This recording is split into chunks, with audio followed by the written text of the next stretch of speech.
I realize this is the last presentation in this session, which means you all got nothing else to do, so we might just as well stay for a couple more hours here.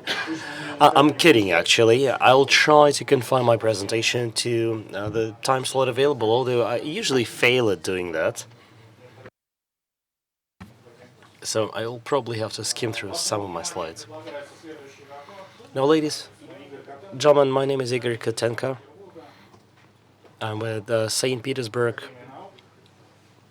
Academy, which is part of the Russian Academy of Sciences, and I've been an expert in information security for quite some time. And in this presentation, I'm going to report on the research I've been doing for a number of years. In fact, I'm going to report on two major international projects I was involved in.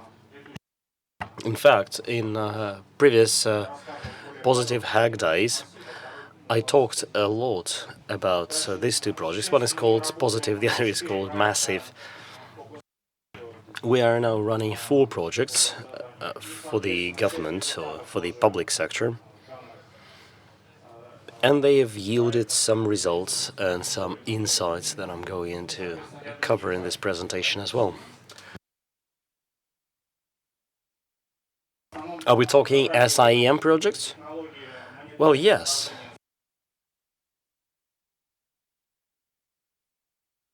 I will be mostly talking about metrics, while these projects are mostly about incident monitoring and management, but there will be overlaps.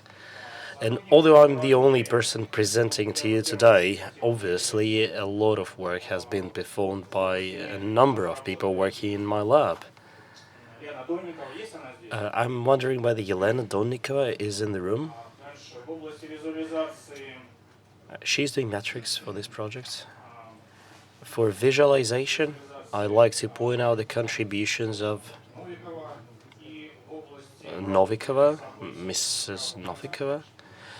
While for events and attack graphs and vectors, Andrei Chichulin would be the person to point out. Although, by the sound of it, more people were involved. Well, this presentation will be purely academic. I'll first tell you about the problem, then I'll tell you what is usually done in this respect, what makes our approach novel, and then we will look at some insights and conclusions. A fully academic presentation should also include a review of things that could be done next. Now, if you're an expert in this field, you might be interested. I'm sorry, since it's an academic presentation, I have to start out by giving you some common terminology. I do not expect I will actually tell you anything new in this part of the presentation, but just in case, I need to do that. After that, we'll briefly discuss different approaches one can take in order to calculate metrics. After all, there are too many, or at least a lot of metrics.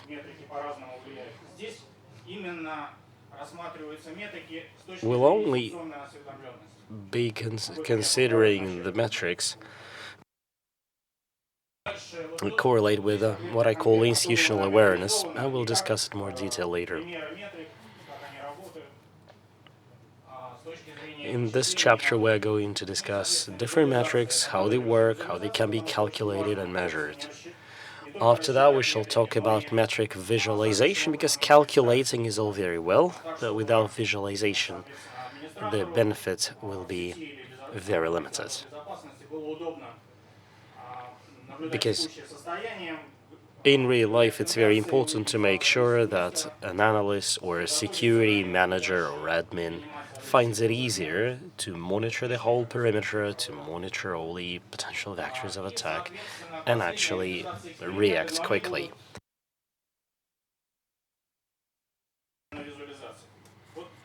I will finish my presentation by describing potential follow-up experiments. Let's look at the definitions first. If you browse on the internet, you will find a number of very good presentations, for example, by Andrei Lukatsky, and he provides metrics in depth, but I mostly care about institutional awareness metrics. Therefore, I will mostly care about metrics that can be used for monitoring and those that will support decision making.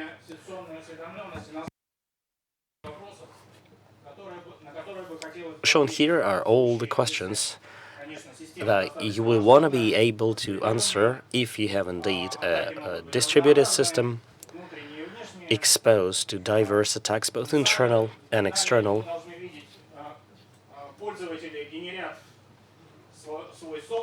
Well, in such a system, for example, you might have users generating illegal software or bringing their portable devices and USB sticks and what have you.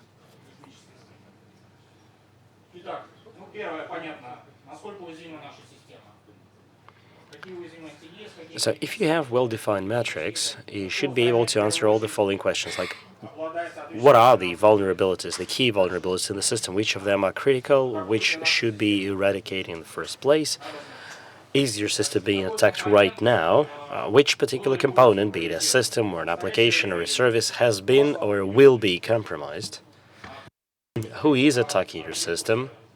It's important to attribute the attack to somebody in particular. How can we measure the potential risk of the current situation if no attack is being performed or the current attack? What is the most probable target of the attack and what is the exposure? How can we prevent the attack? Or is the paranoid termination of everything the only remaining route for us?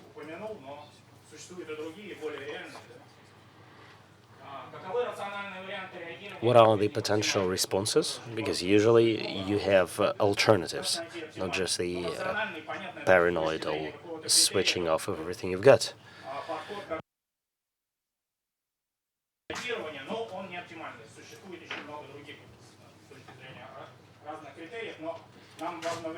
It's important also to ascertain the amount of time it will take you to mount a response to an ongoing attack. So we need to go for the optimal route, so to speak.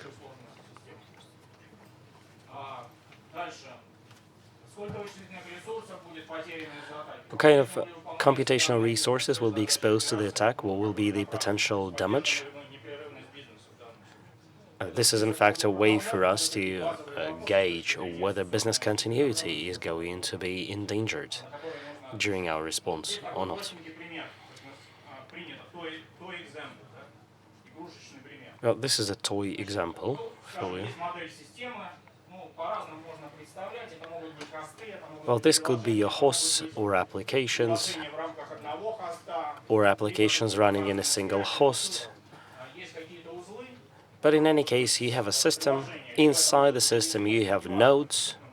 In fact, these circles could even represent individual vulnerabilities. It doesn't really matter what you encode into the system. What matters is different, that you get your information coming from the sensors, you process it, you're looking at some particular node, shown in yellow here, which is currently exposed to an attack.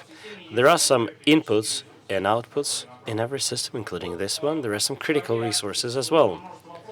Now, based on this multitude of questions, a good SIEM system should enable us to automatically, or at least semi-automatically,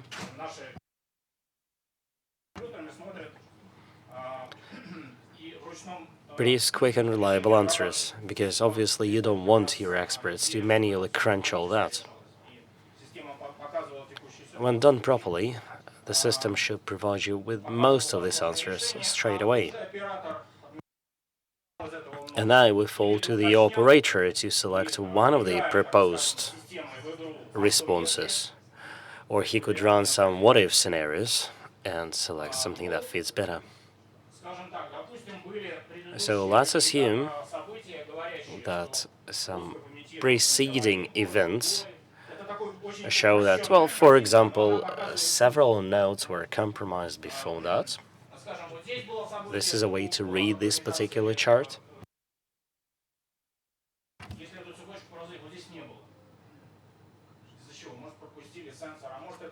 Well, in our example, what you see over there is that we haven't registered any attack on the second circle, which means that either our sensors are not reliable or it was a 0-day.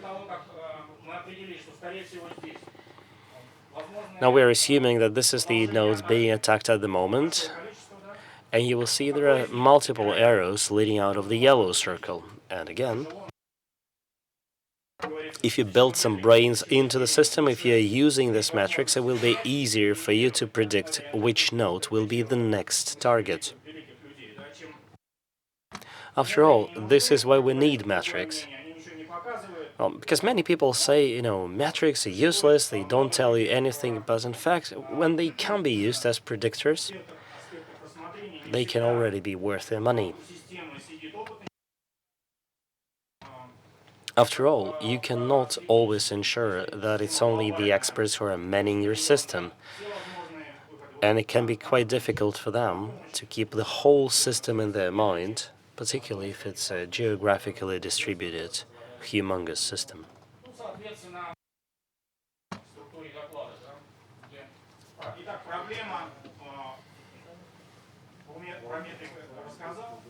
Okay, now that I've covered metrics, we're going to discuss where these metrics are going to be measured, calculated, used, processed, and visualized in a SIM system.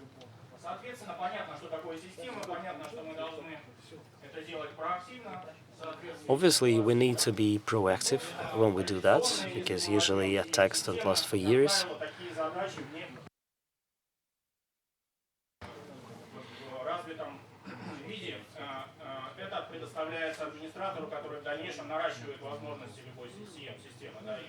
And on the other case, when you accumulate all this information in an SIM system, a system administrator, for example, will be able to keep upgrading the system, patching up vulnerabilities, for example.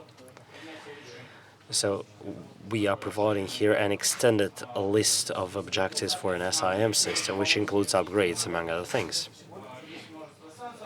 Okay, what we're showing here is a multitude of sensors that are involved in data collection, data management, data analysis. There are different ways to reaching this objective, but we're not going to cover them. They're not the focus of this presentation. So you see that at the bottom level, a wealth of data is generated, but most of it can be junk for a particular research purpose. So we need to filter out the stuff that is less relevant. Shown in red is the focus of my current report. Because obviously you can use your metrics at different levels, but we mostly need them for the analytical part of the pyramid, the top one.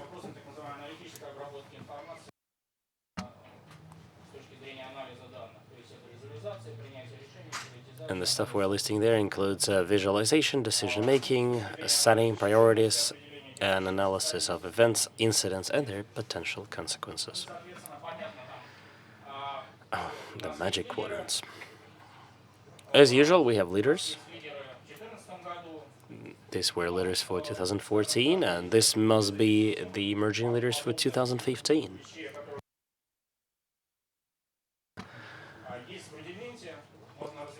Well, interestingly, the stuff that I really care about is pretty weak, even in the products of the leading vendors. Shown here is a generalized architecture of an SIEM system, and this is exactly the architecture we used in our latest project. This is a high-level representation of it, so we have data level, collection level. We also have a high-speed data bus, and here we ensure that all the events are properly analyzed. Well, in fact, the data bus is not just a conduit for information, it's also where information gets stored.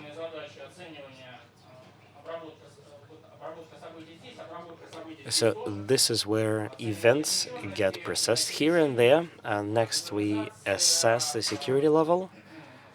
Next we have decision making, visualization, countermeasures, and the whole thing reiterates again.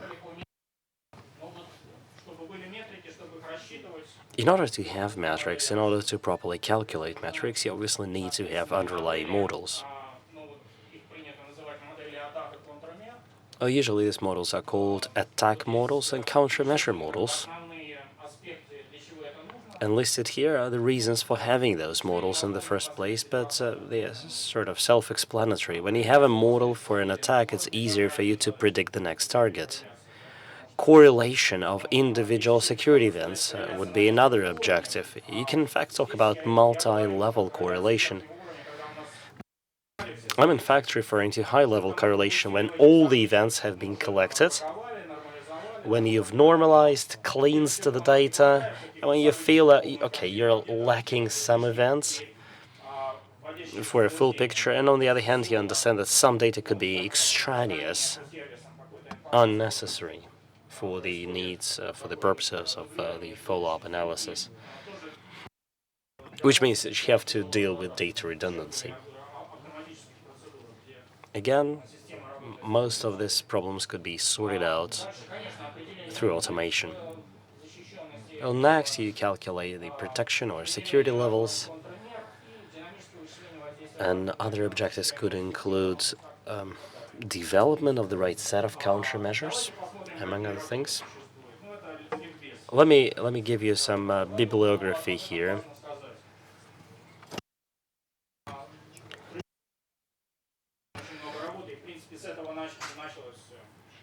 Well, these are in fact some fundamental works in this area. Model checking originates from some of these fundamental papers.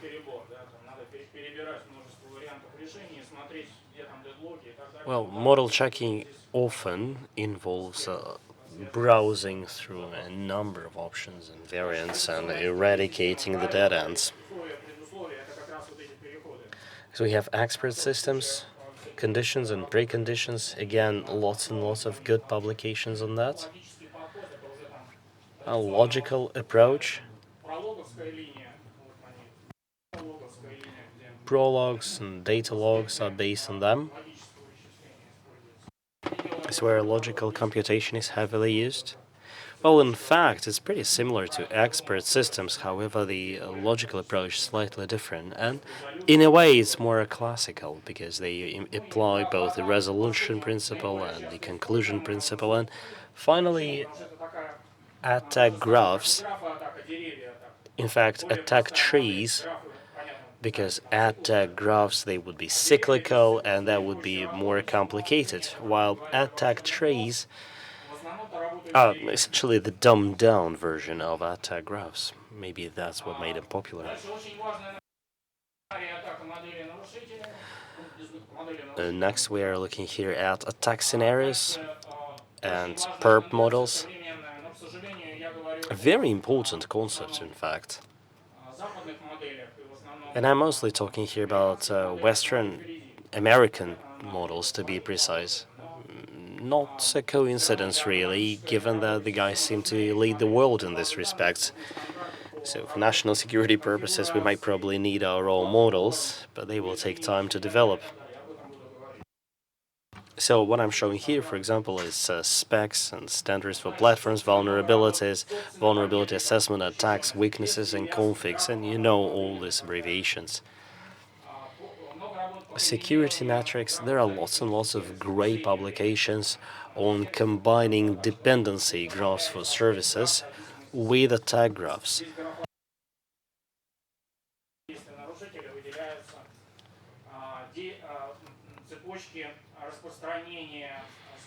Well, you see what the idea is here. You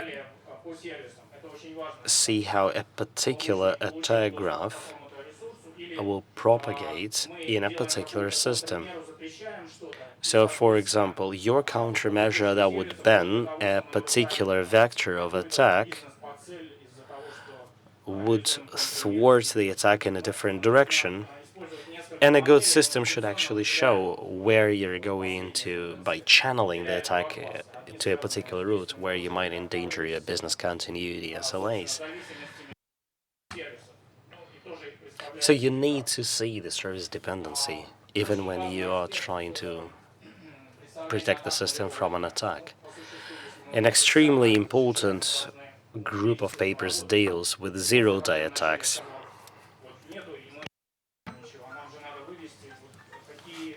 Not knowing anything about them is not good enough. It's important to have at least a rough understanding of which particular elements of the system could be more exposed to potential zero days, even if we don't know much about them. It must be part of your model. In fact, there are models like that. There are tools that might help you, and I would love to read an hour-long presentation on that, though we don't have the time, unfortunately. Modeling countermeasures. Again, they will use graphs mostly for that. It's also important to discuss metric classes. Again, classifications are numerous. I can easily take an hour describing different ways to bucket those metrics.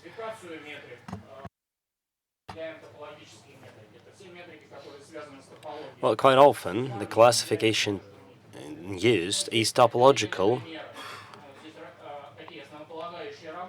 Again, I'm quoting some fundamental papers. Like this report, for example, contains a very long list of these metrics.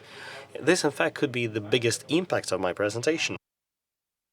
If you have little interest in this field, or have had little interest in this field before, it could give you guidance in terms of what to read for the next month or so. Okay, these are subclasses as well, and again, I'm giving specific examples of these metrics, which unfortunately we don't have the time to read.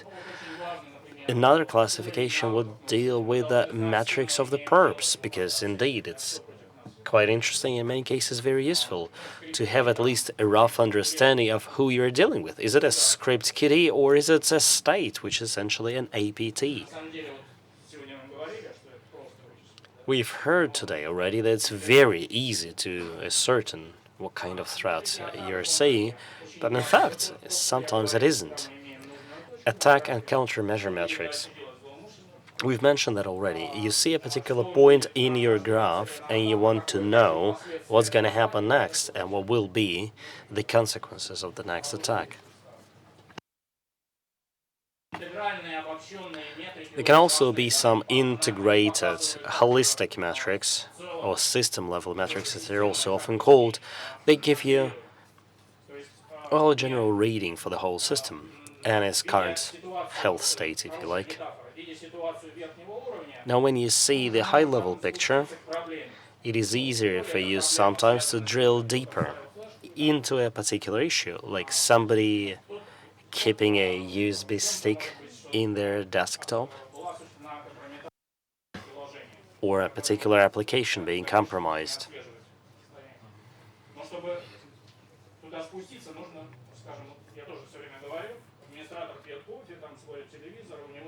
So admins will be drinking coffee and watching TV while all those fancy visualizations play in their screens.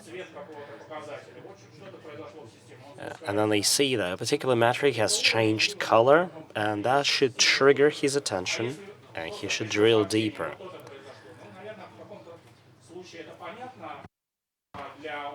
Compare it to him simply getting a notification that something has happened.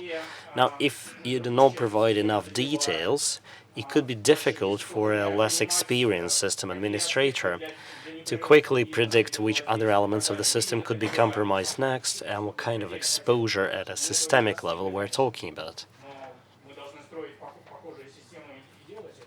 I'm not saying we are there yet, but this is where we should be.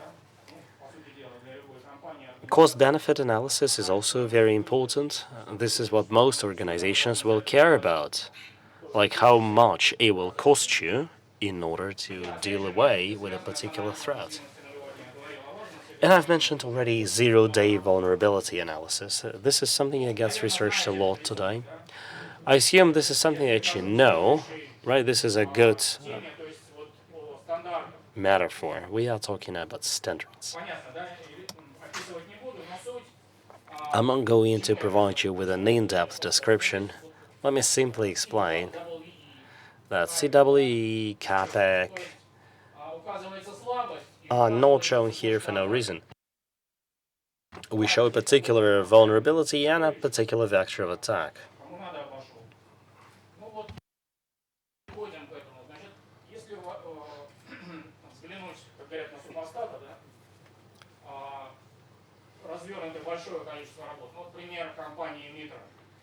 Let's take at Metro.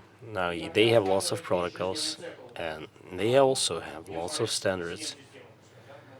Now, we need to consider a particular SIM system, so let's consider Metro for the moment.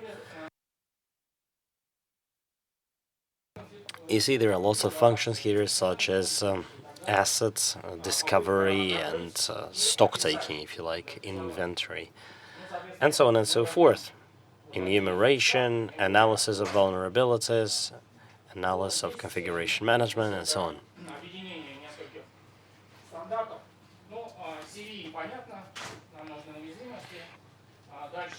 A proper SCAP will contain the following components.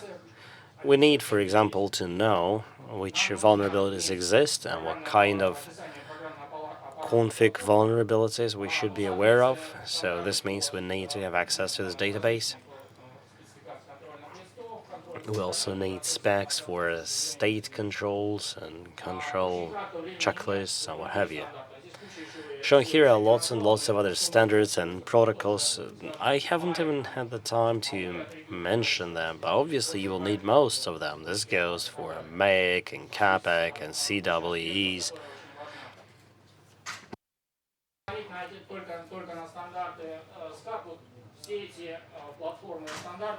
So all these platforms and standards that are used in SCAP, they're all designed to answer specific questions, like which particular vulnerability we need to be aware of, or how do we set priorities, or how do we calculate our metrics, and we have standards answering all those questions.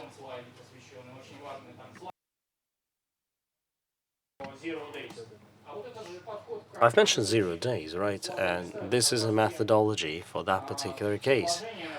Because weaknesses, and the least of those, CWEs, should give you an idea of where 0 days can potentially appear.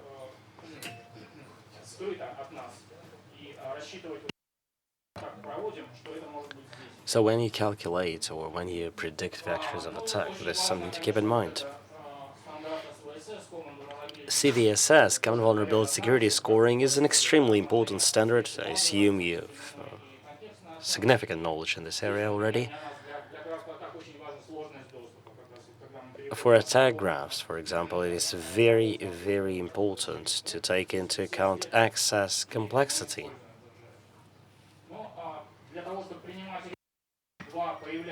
In order to make decisions or support decision-making, two other standards will matter, CRE and ERI. Well, in fact, ERI is the extension of CRE. So you'll see we have this multitude of different entries, and each of them covers a range of things you can do as countermeasures, essentially. ERI adds lots of links to other standards such as CPE, CVE, and CCE, provides prerequisites for countermeasures, so it could be in fact a reliable standard to support decision-making.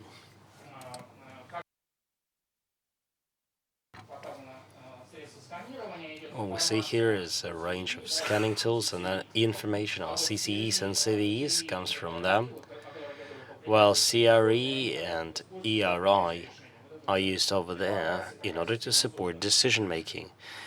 Now, this is not just a logical layout. A system like this has already been created.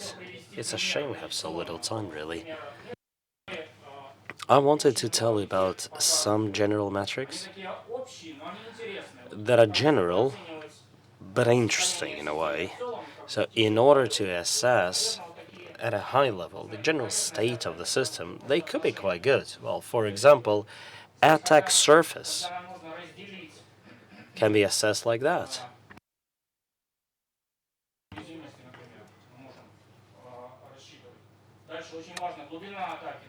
Or attack depth,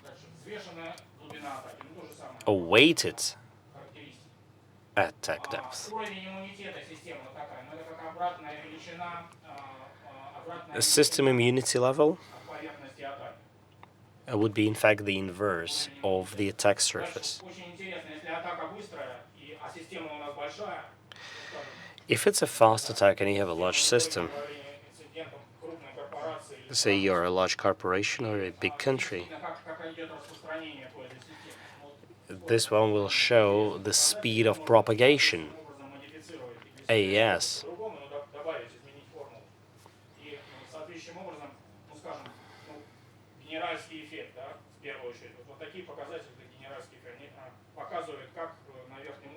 So indicators like this can be very useful for, again, top-level representation or speed of propagation at the root level.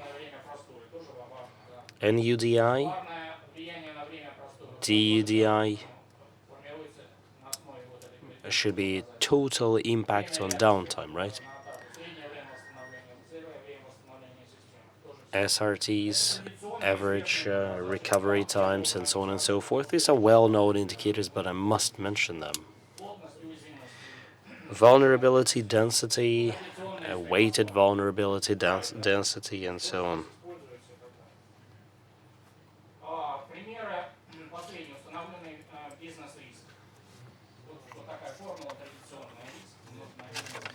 Okay, business impact risk should be weighted again, I think, is another very popular metric.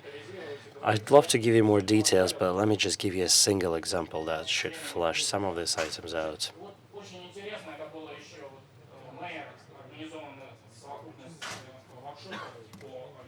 I remember the mayor ran a collection of workshops on metrics. So every host could be represented as a set of services and vulnerabilities. We have this metric called exposure, the other is business value and risk. So when you multiply business value by exposure, you get risk. This would only matter to a particular host. What we care about is not an individual host, but rather a chain of hosts. Remember my initial picture.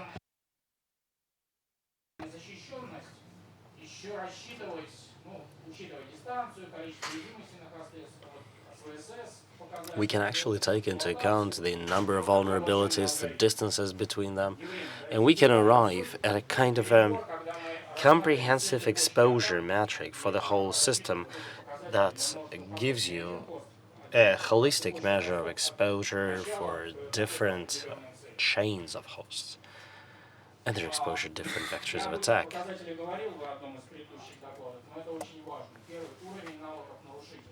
Attacker skill level is something I also mentioned previously. There are several ways to measure that.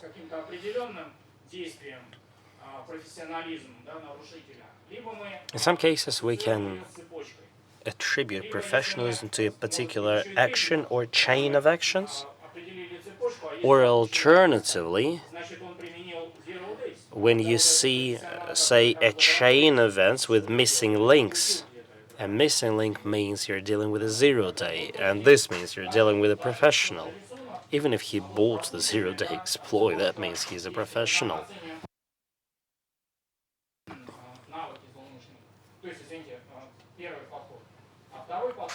Now, the first approach is when you measure the professionalism of the attacker looking at a single action, or you can be looking at a chain of actions. And the third approach is when you're looking at non-action, so to speak, as something that should be there, but you haven't registered it.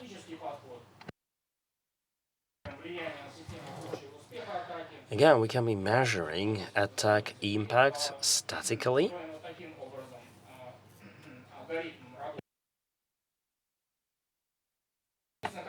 or dynamically. This is the more advanced way. That way, you will actually be looking also at dependencies, service dependencies primarily. There are different ways to do that, but the underlying idea is the same. As new events occur, the system runs over and over again its own calculations. Response efficiency should be the last metric in this chapter, because it's nice to know whether you are mounting efficient or non-efficient countermeasures. I'm only showing two financial measures here. Obviously, there are many more, but we are not a business after all, right? We want to simply measure the efficiency of our security systems. So this is return on response investment. And by the way, we worked with these guys in one of our projects. And you see they slightly tweaked the formula. They added annual infrastructural expenses. So that's somewhat distorted the classical formula. Now, this stuff I reported on previously several years ago, so I'll go very quickly. The idea is that we're adding this component to a traditional superstructure, to a traditional SIM system, so that we can actually measure the efficiency of metrics.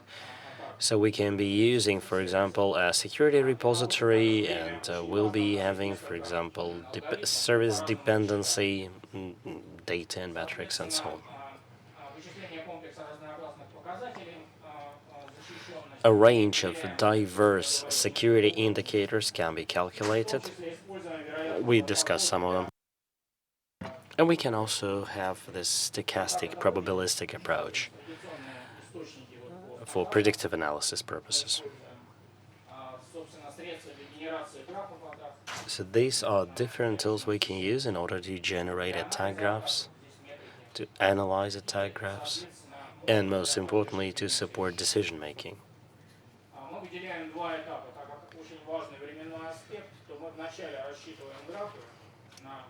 Well, first, we calculate those graphs in the existing configuration, and when the system is already up and running, we will adjust and adapt those graphs, which means that we won't be building graphs from scratch.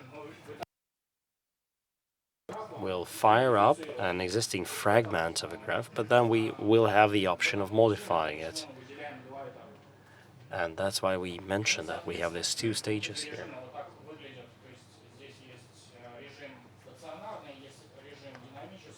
I'm showing here the static and dynamic modes, where graphs are redrawn essentially. That was the more blown up, so to speak, system structure, system architecture. Okay, shown here are the real sensors that do the monitoring, that submit the monitoring information. For example, we learn there is an attack on a particular node, and it's instantly shown in our model.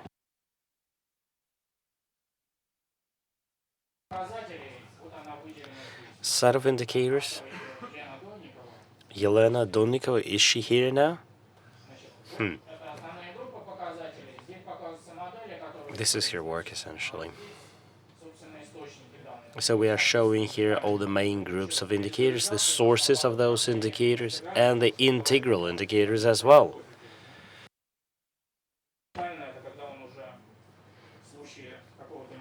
Integral indicators are the ones that admins are looking at while they're sipping their coffee, while they believe everything is fine.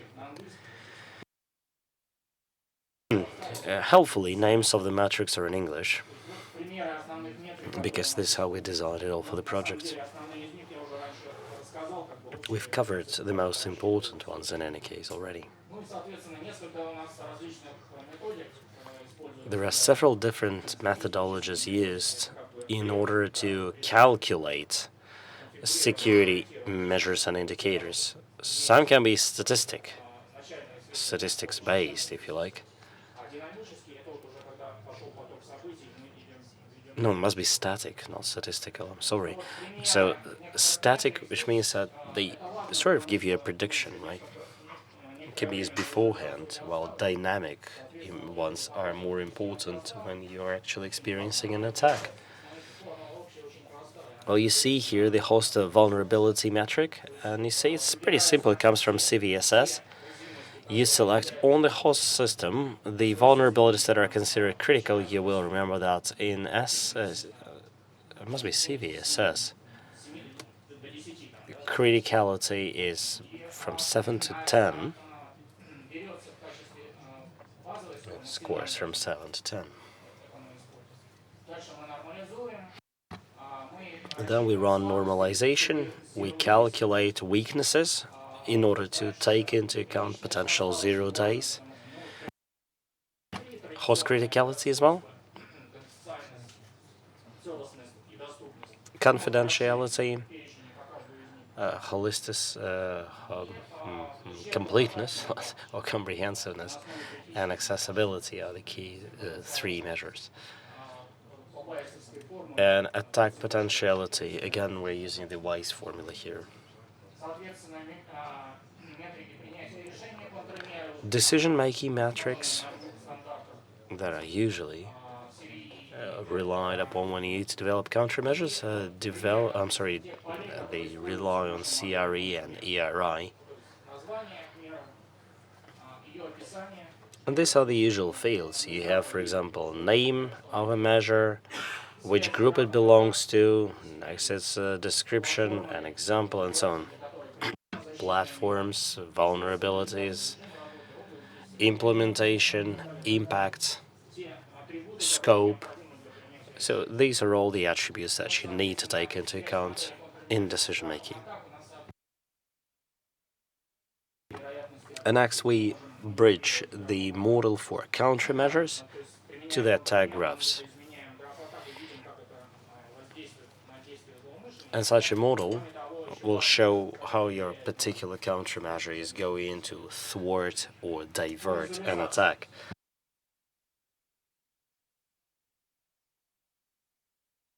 I made a major presentation last year on visualization, so I'll briefly remind you what it was about.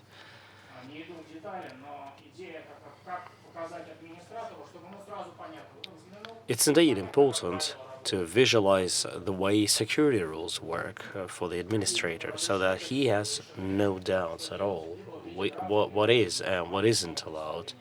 It can be shown in graphs, it could be shown in this embedded nested trees, or you can just read your firewall rules, but you gotta agree that this way of visualizing the data is actually better.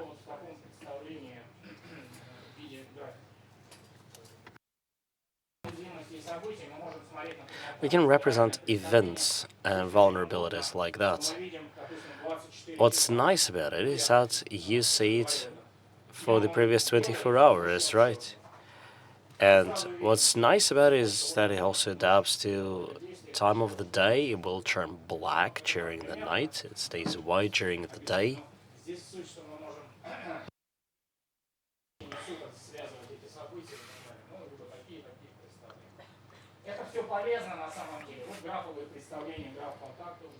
Okay, shown here are attack graphs. Okay, OSIM, I assume you know it. This is the semaphore representation of risks. What's bad about it is that we only see a single metric, and you would probably want to see a comparison and see how it changes over time. And you either have to go through the whole hierarchy checking for this information, or you have to develop a script or something that will do that for you. Well, there are in fact some interesting proposals. For example, Erbacher came up with a very nice model. Clock face model, I think it's called.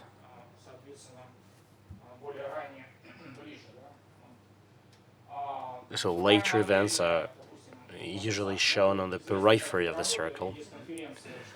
Marushak, you know this vis circumference run in the United States.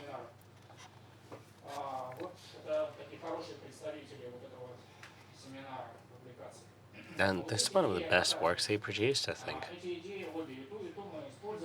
In fact, we used both of these in our project, and we in fact even built on them.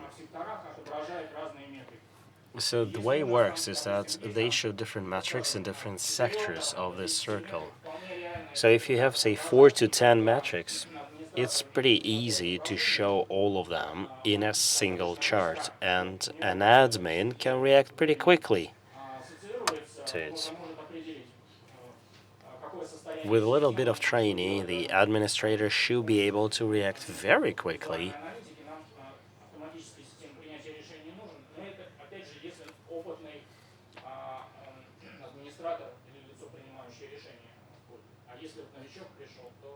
Now, if you have a greenhorn manning the system, it will be different.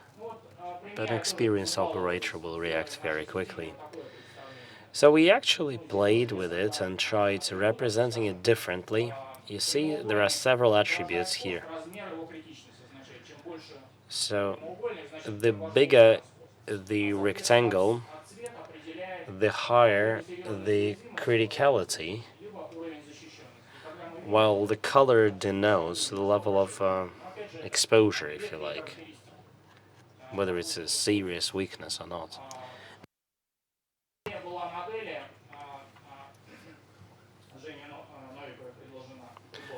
So Evgenia Novikova proposed the following model. She said, why don't we take the Matisak model, split into several sectors. The current state can be shown in the center, and older states are shown closer to the periphery. You can also play with the size of the sector.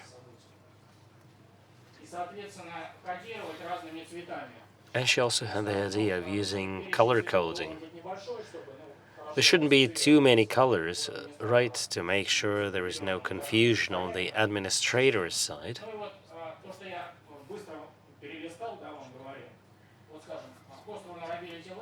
Well, this is what I previously mentioned. Attack probability, attack impact, plus criticality level. We're only talking about 4 indicators here, right? This is exactly how many indicators you need for situation awareness purposes. So you need to know whether a particular part of the system is being attacked and what kind of whether a particular vulnerability exists, what will be the probability of an attack, what will be the exposure. Shown here is a potential glyph you can use in order to represent RORI measures for diverse countermeasures. You might say, why do we need a fancy circle like that when you can just show a table? You know what, I've been to Japan, and at a conference in Japan, they showed a research system. It's essentially kind of an experimental dashboard for a nuclear power plant. Do you know what it looks like? A cow in a pasture. And, you might think, what has this all got to do with a nuclear power plant? It was a research experiment, but you know what? It was actually quite good at encoding the information they had. They had like 1,000 different parameters built into it.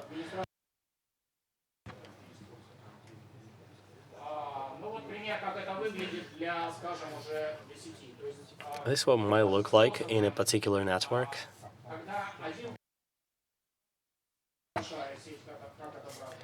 What if you have a large network, a distributed network? For smaller networks,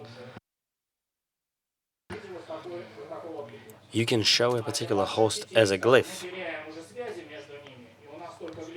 Now, for large networks, you won't be able to show all the links between them, and you will only be showing individual nodes and hosts, but then you can drill deeper into the ones you care about.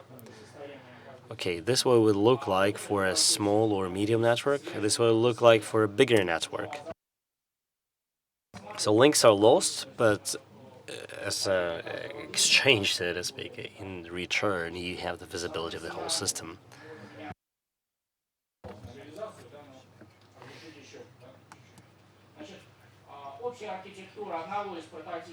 Shown here is the general architecture for one of the prototypes. It's traditional, really, not to say cookie cut.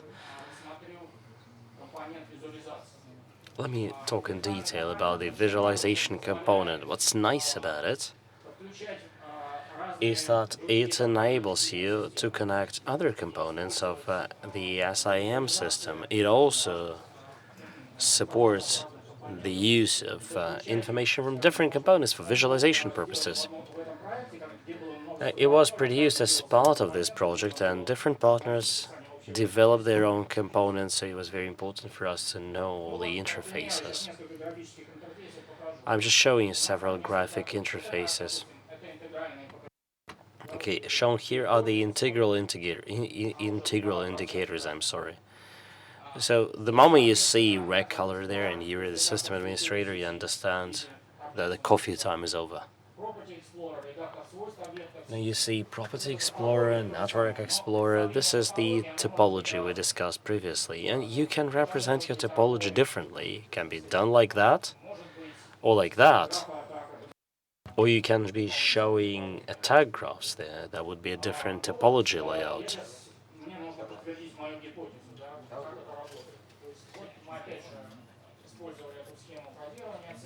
So again, we're using color coding here.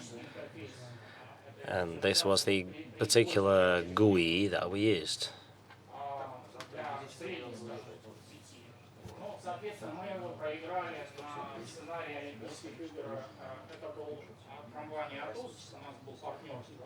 Aitos was one of our partners, and you probably know these guys are responsible for the information support during Olympics. So we in fact recreated this structure for the Beijing Olympics. So we have the external segment, DMZ, we have the Olympic Games network, the internal network for the wireless devices. So the system that is used by the journalists, it's also used to sell tickets and provide information on individual tournaments. Say core game system would host the accreditation server where all the key credentials will need to be maintained. We have firewalls and what have you. It's pretty boring. Skim through it. We played a bit with vulnerabilities there. We decided to use funnier software to have more fun with it. And this was the initial level of vulnerability or security of the host.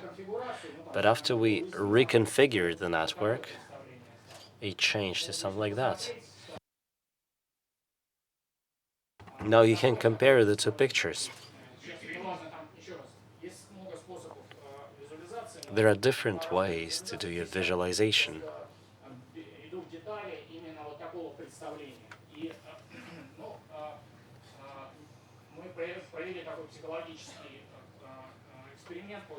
So we performed a psychological experiment on usability, and there were several operators involved in the project. So they played with the interface, and they said, well, indeed, it's much better than what we had before. And they say, well, we should make it part of ASIM. It's not happening yet at the moment, though.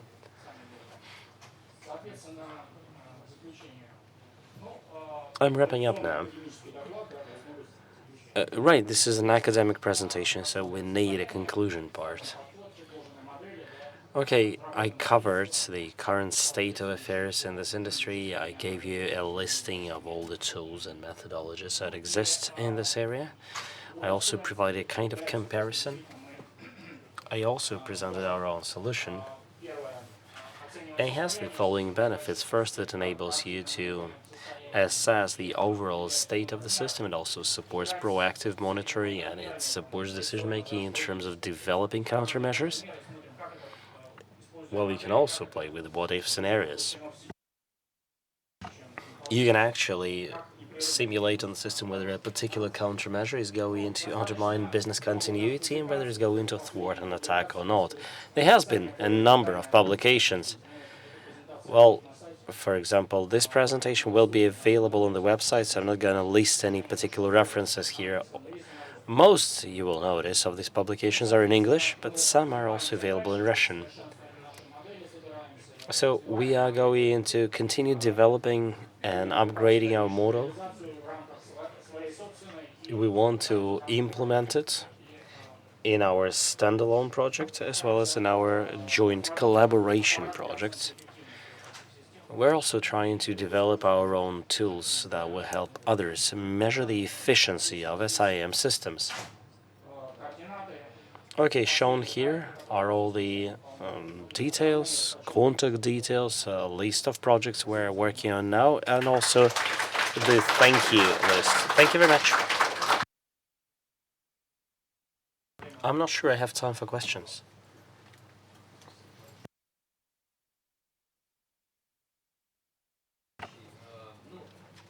I'm Konstantin from Severstal.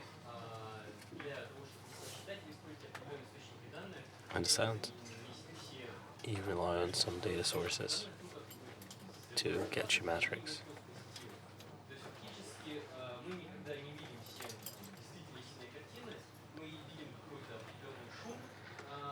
The problem most SIM systems have is that you never see the real picture, right? There is so much white noise.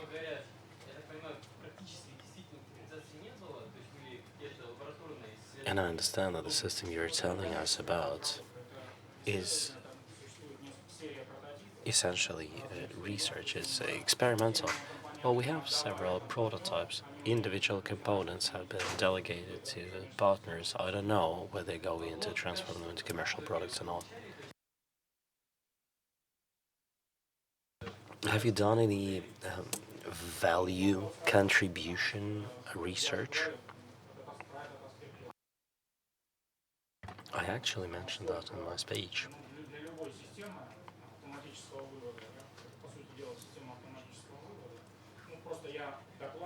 This is an automatic output system, right? I accentuate and I emphasize the metric part of the story, but in fact, you can see it as a subclass of automatic output systems, and they all have a kind of a birth defect. First is the quality of data you're using, and the sufficiency of data you're using. No, whatever system you're using, remember, GIGO, garbage in, garbage out. You can have the best system in the world, but if you fit it with trash.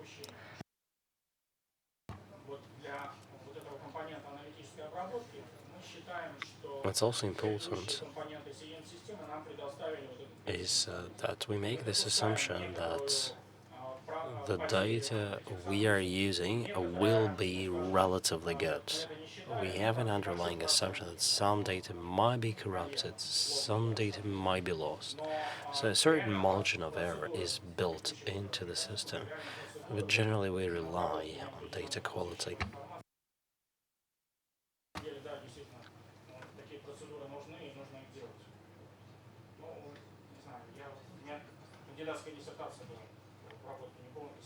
I actually wrote my PhD on how to process insufficient information, so I can easily go off on a tangent here.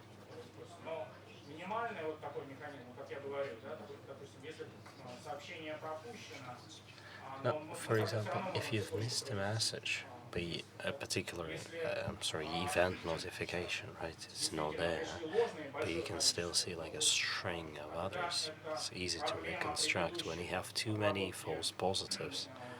It's indeed an issue for the whole system because it might distort all your correlation analysis.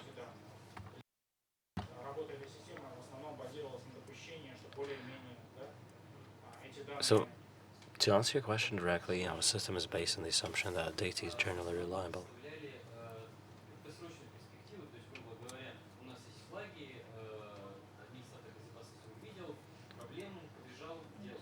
Okay, you've been mostly telling us about the short-term implications. How about long-term? Well, this is mostly a short-term application. It should support short-term decision-making. It is the primary function. However, there are two modes, offline and real-time are the names. Offline could in fact be used to support long-term decision-making. For example, you can maintain in the system all your constraints and experiment with alternative system designs and see how much they will cost you, what will be, the overall level of security provided, and so on. But again, let me reiterate, the primary function is to support on-the-fly decision-making when you need to counter an attack.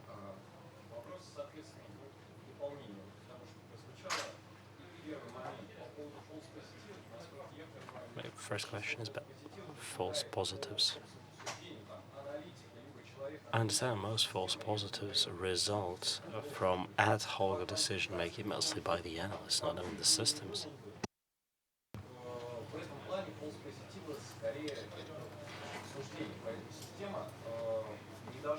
In other words, false positives are judgmental, so probably don't even need to find them at the system level. That's right.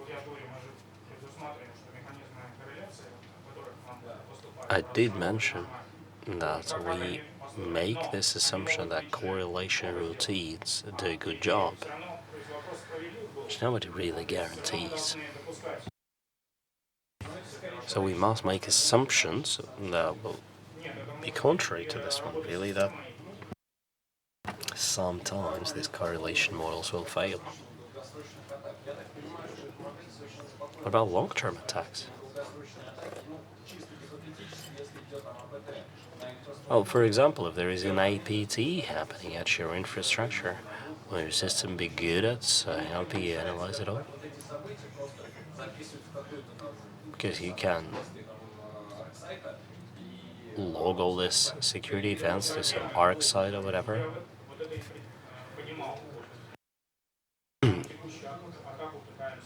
This is exactly one of the functions of the system, sure. It doesn't really matter for how long the attack persists.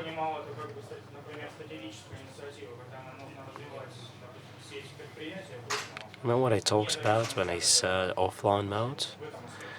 Now, offline mode is something you will need to make strategic decisions about how you will develop your network.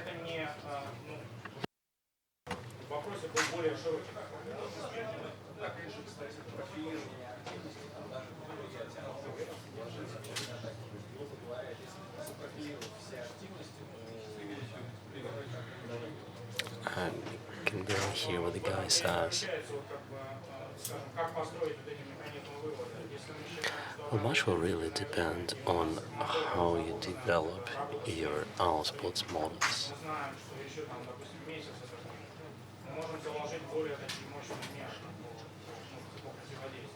For example, if you have, say, a month before the attack will start, you will be able to build into the system additional measures.